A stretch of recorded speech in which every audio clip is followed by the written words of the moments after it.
नमस्कार दोस्तों। आज की क्लास में हम लोग 25 बहुविकल्पीय प्रश्नों को सॉल्व करेंगे जो TGT, PGT, NET, JRF, KVS, NVS एवं झारखंड पीजीटी परीक्षा के लिए बहुत ही महत्वपूर्ण रहेंगे। आप भी क्वेश्चन पढ़िए और साथ साथ में जवाब देने का प्रयास करिए। पहला क्वेश्चन है, विश्व बैंक को इस नाम से भी जाना जाता है। ऑप्शन देख लेते हैं। ए अंतर्राष्ट्रीय विकास एजेंसी, बी अंतर्राष्ट्रीय पुनर्निर्माण तथा विकास बैंक, सी अंतर्राष्ट्रीय मुद्रा कोष, डी इनमें से कोई नहीं। तो विश्व बैंक को अन्य नाम से अंतर्राष्ट्रीय पुनर्निर्माण तथा विकास बैंक आईबीआरडी भी कहा जाता है। IBRD international bank for reconstruction and development. IBRD तथा आईडीए को संयुक्त रूप से विश्व बैंक कहा जाता है।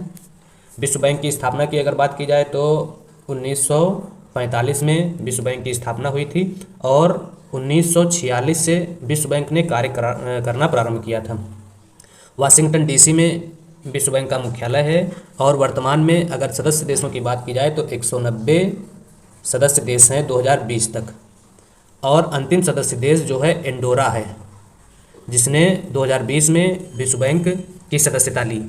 अगर विश्व बैंक के उद्देश्यों की बात की जाए तो उद्देश्य सदस्य राष्ट्रों के आर्थिक पुनर्निर्माण एवं विकास हेतु दीर्घकालीन पूंजी उपलब्ध कराना।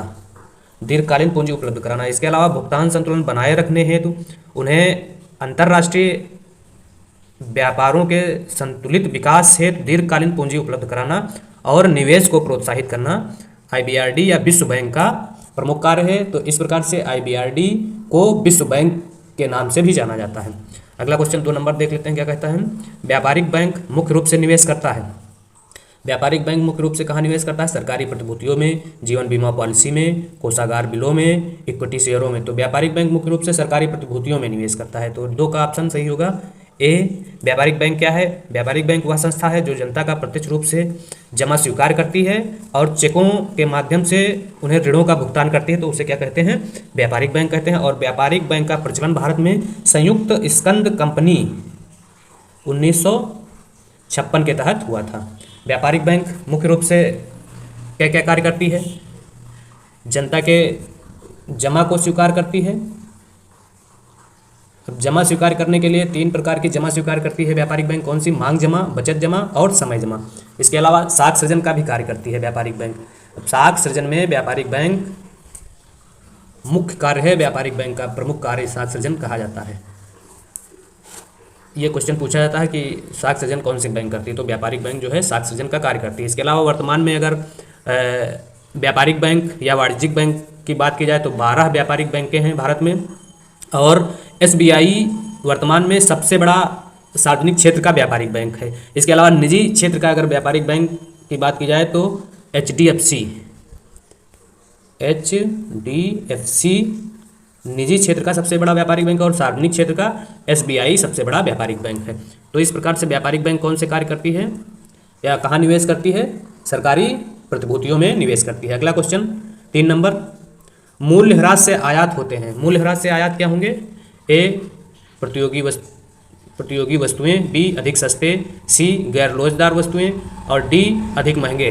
तो मूल्यह्रास से जो आयात होंगे वो अधिक महंगे हो जाएंगे, इससे आयात कम हो जाएंगे। अगला 4था नंबर, जिन वस्तुओं का बाजार में कोई मूल्य नहीं होता है वे कौन सी वस्तुएं हैं? टिकाऊ वस्तुएं, अनार्थिक वस्तुएं, आर्थिक वस्तुएं, प्राकृतिक वस्तुएं या प्रकृति प्रदत्त वस्तुएं। तो जिन वस्तुओं का बाजार में कोई मूल्य नहीं होता है तो उन्हें अनार्थिक वस्तुएं कहेंगे और जिनका अगर बाजार में मूल्य होगा तो उन्हें आर्थिक वस्तुएं कहेंगे। तो अनार्थिक वस्तुएं हो जाएंगी। 4 का सही होगा बी। 5 नंबर, ब्याज पूंजी के एक निश्चित समय के लिए परित्याग करने का पुरस्कार है। यह कथन किसका है?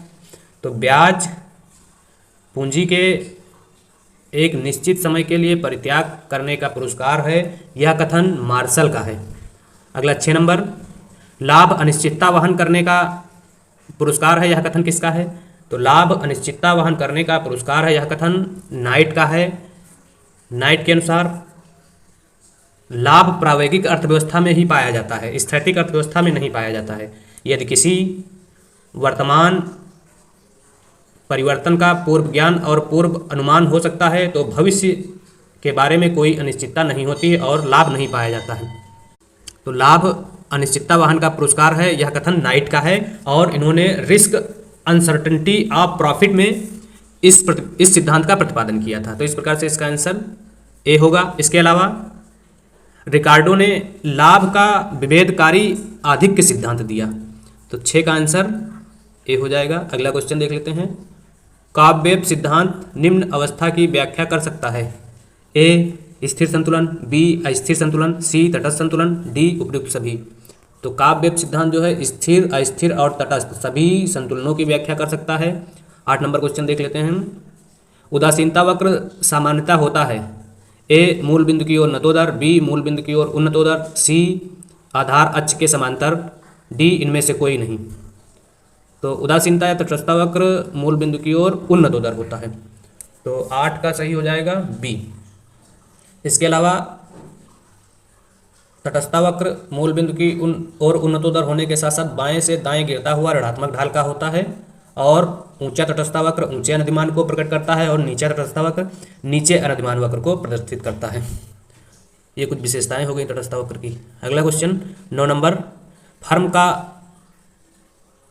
संतुलन की आवश्यक शर्त क्या है? फर्म के संतुलन की आवश्यक शर्त MR बराबर MC है, बी सही है। अगला ब्याज की प्राकृतिक दर के प्रतिपादक हैं। ए केन्स, बी मार्शल, सी विक्सेल, डी डोमर। तो ब्याज के प्राकृतिक दर के सिद्धांत के प्रतिपादक जो हैं विक्सेल हैं, सी सही होगा। 11 नंबर। केंद्रीय बैंक का सबसे महत्वपूर्ण कार्य कौन सा है? केंद्रीय बैंक का सबसे महत्वपूर्ण कार्य शाख नियंत्रण, सरकार का एजेंट, नोट निर्गमन, उपयुक्त सभी। तो केंद्रीय बैंक का सबसे प्रमुख कार्य सभी हैं, उपयुक्त सभी दिया है। तो केंद्रीय बैंक की स्थापना 1934 अधिनियम के तहत हुई थी, RBI अधिनियम 1934, और 1935 में RBI ने कार्य प्रारंभ किया था। और भारत का केंद्रीय बैंक RBI है। हर देश का अपना अपना केंद्रीय बैंक होता है। अगला क्वेश्चन 12 नंबर। कृषि वस्तुओं के न्यूनतम समर्थन मूल्य का निर्धारण करता है। ए कृषि मूल्य आयोग, बी नीति आयोग, सी कृषि लागत एवं मूल्य आयोग और डी वित्त मंत्रालय। तो कृषि वस्तुओं के न्यूनतम समर्थन मूल्य का निर्धारण जो है कृषि लागत एवं मूल्य आयोग करता है, जिसकी स्थापना 1 जनवरी 1965 को हुई थी। पूर्व में इसका नाम कृषि मूल्य आयोग था, जिसका नाम 1985 में बदलकर कृषि लागत एवं मूल्य आयोग किया गया।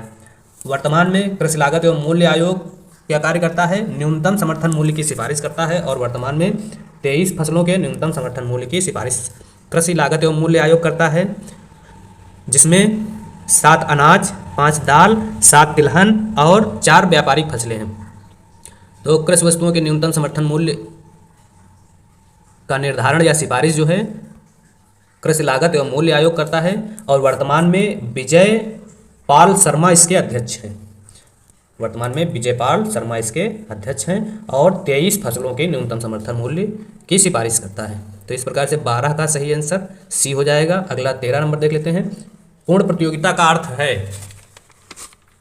ए ऑप्शन देख लेते हैं। ए समरूप वस्तु, बी क्रेता विक्रेताओं की बड़ी संख्या, सी उद्योग में फर्म का स्वतंत्र प्रवेश, डी उपयुक्त सभी।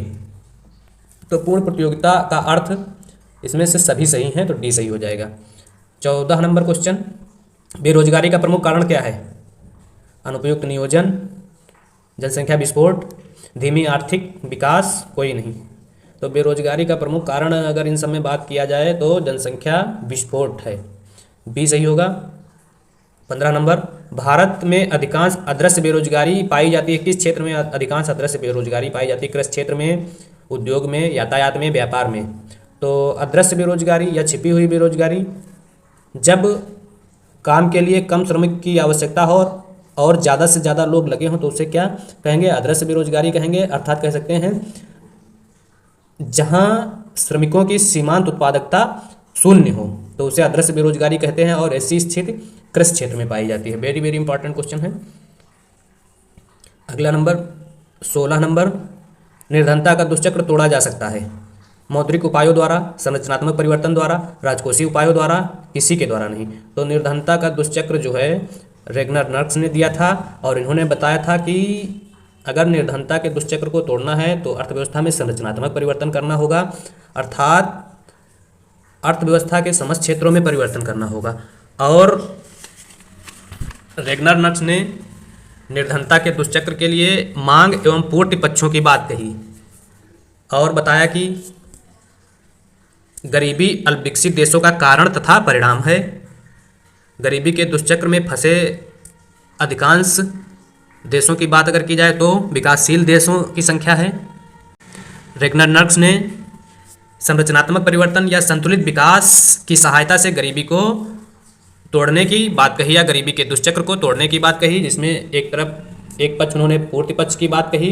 पूर्ति पक्ष में इन्होंने क्या बताया कि प्रति व्यक्ति आय कम होने से बचत कम होती है और बचत कम होने से पूंजी निर्माण कम होता है और पूंजी निर्माण से उत्पादकता कम होती है और इससे क्या होता है, फिर प्रति व्यक्ति आय कम होती जाती है। प्रति व्यक्ति आय जब कम हो जाती है तो इससे क्या होता है, अर्थव्यवस्था में बचत कम होगी और इससे पूंजी निर्माण दर कम होगी। यह चक्र जो है निरंतर चलता रहता है। इसी प्रकार से मांग पक्ष के लिए इन्होंने क्या बताया कि प्रति व्यक्ति आय कम होगी जिससे मांग कम होगी, इससे क्या होगा, निजी निवेश कम होगा। जब मांग ही नहीं रहेगी वस्तु की तो उद्योगपति निवेश कम करेंगे, अगर निवेश कम होगा तो बाजार का आकार छोटा हो जाएगा और अगर बाजार का आकार छोटा हो जाएगा तो इससे क्या होगा, फिर प्रति व्यक्ति आय। बाजार का आकार छोटा होने से मतलब है कि वस्तुओं की मांग कम हो रही है, अर्थात बनी हुई वस्तुएं बिक नहीं पा रही हैं, तो इससे क्या होगा, फिर लोगों को रोजगार नहीं मिलेगा और इससे क्या होगा, लोगों की प्रति व्यक्ति आय कम हो जाएगी, जिससे फिर मांग कम हो जाएगी, फिर निवेश कम हो जाएगा। यह जो चक्र है अर्थव्यवस्था में चलता रहता है।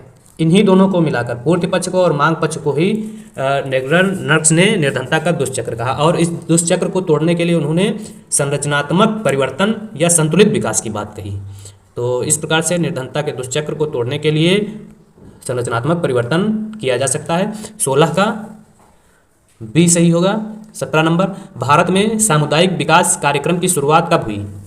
ए 1950, बी 1951, सी 1953, डी 1952।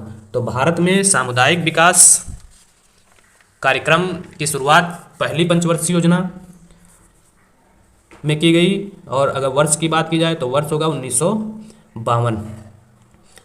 18 नंबर, जिस बाजार में केवल एक ही क्रेता तथा एक ही विक्रेता हो उसे कहा जाता है द्विपक्षीय एकाधिकार, द्वयाधिकार, विक्रेताधिकार, क्रेताधिकार।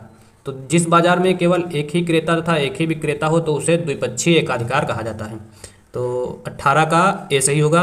अगला, आधुनिक मुद्रा परिमाण सिद्धांत के संस्थापक हैं? ए पीगू, बी फ्रीडमैन, सी फिशर, डी किन्स। तो आधुनिक मुद्रा परिमाण सिद्धांत के प्रतिपादक फ्रीडमैन को माना जाता है, फ्रीडमैन। तो 19 का बी सही होगा। 20, रिकार्डो के लगान सिद्धांत के अनुसार लगान क्या है? लगान कीमत का निर्धारण करता है, उत्पादन लागत का एक अंश है, कीमत द्वारा निर्धारित होती है और डी उत्पत्ति के सभी साधनों को प्राप्त होती है। तो रिकार्डो के लगान सिद्धांत के अनुसार लगान कीमत द्वारा निर्धारित होती है, सी सही है।